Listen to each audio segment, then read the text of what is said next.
Good morning. जो पिछले video में मैंने आपको biochemical characterisation of transforming principle कहा था, वो इस थर्ड पार्ट में मुझे स्टार्ट करना पड़ रहा है। पिछला ज़्यादा वीडियो लंबा हो चुका है। Biochemical characterisation of transforming principle, इस एक्सपेरिमेंट को 3 साइंटिस्ट ने परफॉर्म किया और ये ढूंढ निकाला कि ये जेनेटिक मटेरियल का नेचर डीएनए है। उन 3 साइंटिस्ट के नाम है Oswald T Avery, Colin MacLeod, Maclyn McCarty. तो ये Oswald T Avery, Colin MacLeod, Maclyn McCarty, इन तीनों साइंटिस्टों ने 1944 में ये एक्सपेरिमेंट किया। क्या किया? Find chemical nature, genetic material की केमिकल नेचर को ढूंढने के लिए एक्सपेरिमेंट किया। इन तीनों साइंटिस्टों ने सबसे पहले क्या किया? एस टाइप बैक्टीरिया को किल किया हीट के द्वारा।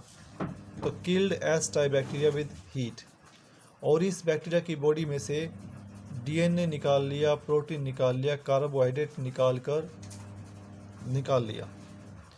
फिर इस डीएनए को इन साइंटिस्टों ने एक काम किया डीएनए के साथ कि डीएनए को इस एंजाइम के द्वारा, डीएनए के द्वारा हाइड्रोलाइज किया। डीएनए को फिर हाइड्रोलाइज नहीं किया। तो इस तरह से जो एस बैक्टीरिया का डीएनए से लिया था, तो डीएनए की 2 कैटेगरी बनाई। एक कैटेगरी में डीएनए को, एस टाइप बैक्टीरिया के डीएनए को इस एंजाइम के द्वारा हाइड्रोलाइज किया। इसका मतलब है कि डीएनए को इस एंजाइम से ब्रेक कर दिया।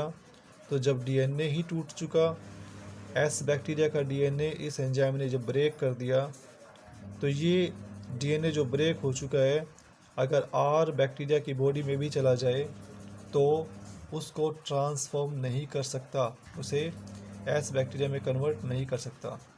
अब डीएनए का दूसरा पार्ट उन्होंने क्या किया?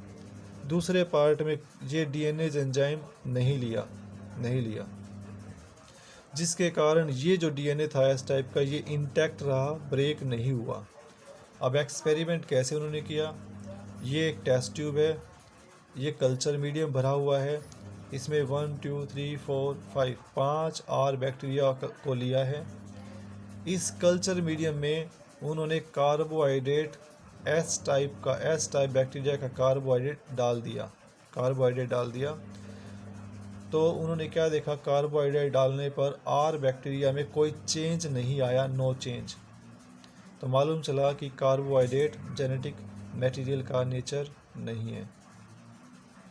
दूसरी टेस्ट ट्यूब ली, 5 आर बैक्टीरिया रखे, कल्चर मीडियम डाला, और इस कल्चर मीडियम में एस टाइप बैक्टीरिया का प्रोटीन यहाँ डाल दिया। प्रोटीन के डालने पर भी आर बैक्टीरिया में कोई चेंज नहीं आया, ये आर बैक्टीरिया ही रहा। तो ये मालूम चला कि प्रोटीन भी केमिकल नेचर जेनेटिक मटेरियल का नहीं है। थर्ड टेस्ट ट्यूब ली, इस टेस्ट ट्यूब में 1 2 3 4 5 6 आर बैक्टीरिया लिए। कल्चर मीडियम में उन्होंने क्या किया? एस टाइप का डीएनए डाल दिया, साथ में एंजाइम भी डाल दिया, जिसको बोलेंगे डीएनए एज। मैंने पीछे डीएनए इस ए को हटाकर ये लिखा हुआ है साथ में, तो डी एन एज ऐसे भी लिख सकते हैं और ऐसे ही लिखा जाता है। ऐसे लिखा है तो इसको ठीक ही ऐसे भी लिख सकते हैं। तो कल्चर मीडियम प्लस में DNA of S type plus में डीएनए एंजाइम। इस कल्चर मीडियम में पहले डीएनए डाला साइंटिस्टों ने, फिर इसमें एंजाइम भी डाल दिया। कौन सा? डीएनए। कल्चर मीडियम में एंजाइम ने डीएनए को ब्रेक कर दिया। ब्रेक करने पर आर बैक्टीरिया ट्रांसफॉर्म नहीं हुआ, आर बैक्टीरिया ही रहा। फोर्थ टेस्ट ट्यूब ली, इस टेस्ट ट्यूब में क्या देखा कि कल्चर मीडियम में एस टाइप का डीएनए डाल दिया। अब ये जो एस टाइप का डीएनए डाला, इस कल्चर मीडियम में कोई एंजाइम नहीं है, केवल डीएनए है। ये डीएनए ये जो डीएनए डाला गया, ऐसे डाल दिया एस टाइप का, ये आर बैक्टीरिया की बॉडी में चला गया और आर बैक्टीरिया एस में ट्रांसफॉर्म हो गया, एस में डेवलप हो गया। इसका मतलब जो डीएनए था एस टाइप का आर की बॉडी में गया और आर बैक्टीरिया ने अपने चारों तरफ म्यूसिलेज की कवरिंग बना ली, पॉलीसैकेराइड कोट बना लिया, जिसके कारण अभी आर बैक्टीरिया नहीं बोलेंगे, इसे एस बैक्टीरिया बोलेंगे। ये रेगुलर कॉलोनी बनाने के लिए सक्षम है, एबल है। तो इस तरह से 6 में से 1 2 3 आर बैक्टीरिया एस में कन्वर्ट हो गए और 3 आर बैक्टीरिया कन्वर्ट नहीं हुए। इसका मतलब जो डीएनए एस बैक्टीरिया का कल्चर मीडियम में था, इन तीनों की बॉडी में नहीं गया, इन 3 की बॉडी में गया, इसलिए एस में कन्वर्ट हो गया। तो some R bacteria transform into S type bacteria. ये जो एक्सपेरिमेंट है सीबीएसई बोर्ड में क्वेश्चन आता है, यहाँ से एक्सपेरिमेंट क्वेश्चन ऐसे भी आ सकता है कि experiment of every at all prove that DNA is transforming principle. इस पर नोट बनाओ। तो क्या लिखोगे, बायोकेमिकल कैरेक्टराइजेशन हीट आप टॉपिक यूं की यूं इसको लिख दोगे, आपको कंप्लीट नंबर मिलेंगे।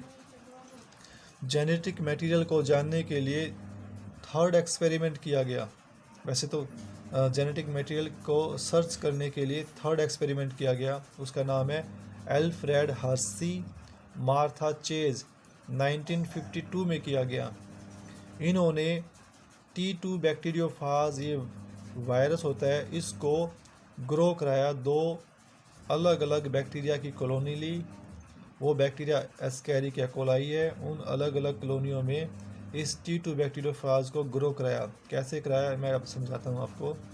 दे raised T2 bacteriophage over 2 different bacterial colonies of Escherichia coli.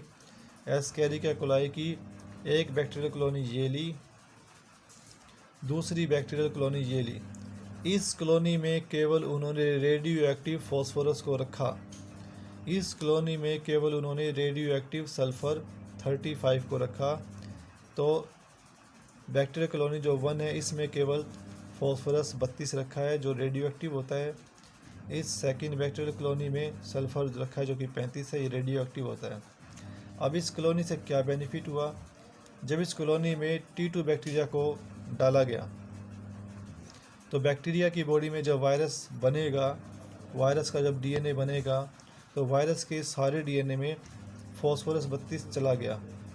32 phosphorus bacteria के डीएनए में चला गया और बैक्टीरिया का डीएनए, केवल बैक्टीरिया का डीएनए रेडियो एक्टिव बन गया। इस कॉलोनी में रेडियो एक्टिव बन गया। तो मैंने डायग्राम में दिखा रखा है, ये पूरा का पूरा T2 बैक्टीरियोफाज है। इसकी ये जो कवरिंग आप देख रहे हो, ये टेल है और ये कवरिंग है, इसको बोलेंगे कैप्सिड। ये नॉर्मल है क्योंकि इसमें सल्फ़र 35 नहीं डला हुआ। ये जो आप देख रहे हो बैक्टीरियोफाज का डीएनए, इसमें जो फॉस्फोरस डला हुआ है वो 32 फॉस्फोरस है, इसीलिए ये जो डीएनए है ये रेडियो एक्टिव है, रेडियो एक्टिव। अब आप देखोगे ये सेकंड बैक्टीरियल कॉलोनी, इसके कल्चर मीडियम में सल्फ़र 35 डाला गया है। इस फर्स्ट बैक्टीरियल कॉलोनी के कल्चर मीडियम में फॉस्फोरस 32 डाला गया था। अब इसका टॉपिक मैंने ये टॉपिक समझा दिया, अब इधर चलते हैं। तो बैक्टीरियल कॉलोनी में सल्फ़र 35 डाला गया है। ये सल्फ़र 35 प्रोटीन में यूज़ होता है, प्रोटीन, इस सल्फ़र प्रोटीन में पाया जाता है। डीएनए में कभी सल्फ़र नहीं पाया जाता, इसलिए जो सल्फ़र है ये प्रोटीन में डलेगा। तो बैक्टीरियोफाज का जो कैप्सिड प्रोटीन है, इस कैप्सिड प्रोटीन के बनने में सल्फ़र 35 इन्वॉल्व हो जाता है। इसीलिए जो ये कैप्सिड है, इस कैप्सिड में प्रोटीन पाया जाता है और प्रोटीन में सल्फ़र 35 पाया जाता है। डीएनए के अंदर कोई सल्फ़र नहीं पाया जाता। इसी तरह से फॉस्फोरस 32 केवल डीएनए में पाया जाता है, प्रोटीन में, कैप्सिड में नहीं पाया जाता। तो इस डीएनए में कोई भी सल्फ़र 35 नहीं है, केवल कैप्सिड प्रोटीन में सल्फ़र 35 है। ये देखो, ये पूरा आप स्ट्रक्चर देखोगे, इसमें सारा फॉस्फोरस 32 दिखाऊंगा मैं आपको। इस स्ट्रक्चर में केवल मैं आपको सल्फ़र 35 दिखाऊंगा। तो यहाँ पर ये बैक्टीरिया है ई कोलाई बैक्टीरिया का ये क्या है, बैक्टीरियल क्रोमोसोम। ये T2 बैक्टीरियोफाज है, ये पूरा का पूरा वायरस है। इस वायरस का ये कैप्सिड है, ये कैप्सिड। तो यहाँ पर कैप्सिड क्या है, नोट रेडियो एक्टिव। कैप्सिड में किसी तरह का रेडियो एक्टिव मटेरियल नहीं डला हुआ। ये जो जेनेटिक मटेरियल है वायरस का, इसमें रेडियो एक्टिव मटेरियल डला हुआ है जो कि फॉस्फोरस 32 है। तो वायरस का फॉस्फोरस 32 वाला मटेरियल बैक्टीरिया में आ गया। फिर बैक्टीरिया में जब आया तो बैक्टीरिया के अंदर ये जेनेटिक मटेरियल जो वायरस का है बैक्टीरिया के जेनेटिक मटेरियल्स के साथ मिक्स हो जाएगा और फिर ये बहुत सारे वायरस के जेनेटिक मटेरियल डीएनए को बना देगा। अब जो ये डीएनए बना वायरस का, इसमें फॉस्फोरस 32 डला हुआ है और इस बैक्टीरिया में जो ये वायरस का प्रोटीन बनेगा, कैप्सिड बनेगा, इसमें किसी भी तरह का रेडियो एक्टिव सब्सटेंस नहीं है। फिर इसको टेक्निक के द्वारा सेकिंग कर लिया, सेंट्रीफ्यूगेशन कर लिया। सेंट्रीफ्यूगेशन करने के बाद टेस्ट ट्यूब में किसी बीकर में डालकर क्या देखा कि कल्चर मीडियम, ये सारा कल्चर मीडियम है, इसमें जो वायरस था हल्का होता है, वो ऊपर आ गया, फ्लोट करता है। बैक्टीरिया वायरस से थोड़ा भारी होते हैं, इसलिए वो नीचे बैठ जाते हैं, सेटल हो जाते हैं। तो आपने क्या देखा कि वायरस की जो आप ये स्ट्रक्चर देख रहे हो, इस वायरस के ये कैप्सिड है, वायरस का कोट है ये, इसमें कोई भी डीएनए नहीं डला हुआ, ये वायरस का कोट है। इस कोट में सल्फ़र 35 नहीं है, इसलिए यहाँ पर किसी भी तरह की रेडियो एक्टिविटी नहीं है। जबकि बैक्टीरिया में, ये बैक्टीरिया हैं, इन बैक्टीरिया में वायरस का डीएनए है, वायरस के डीएनए में फॉस्फोरस 32 है, फॉस्फोरस 32 रेडियो एक्टिव होता है, इसीलिए यहाँ पर आपको रेडियो एक्टिविटी नज़र आएगी। तो मैंने लिखा है रेडियो एक्टिविटी, एरो दिखा रहा है, तो यहाँ पर रेडियो एक्टिविटी है। इन बैक्टीरिया को जो सेटल हो चुके हैं इनको पैलेट बोला जाता है, जो ये फ्लोट करते हैं वायरस, इनको सुपरनेटेंट बोला जाता है।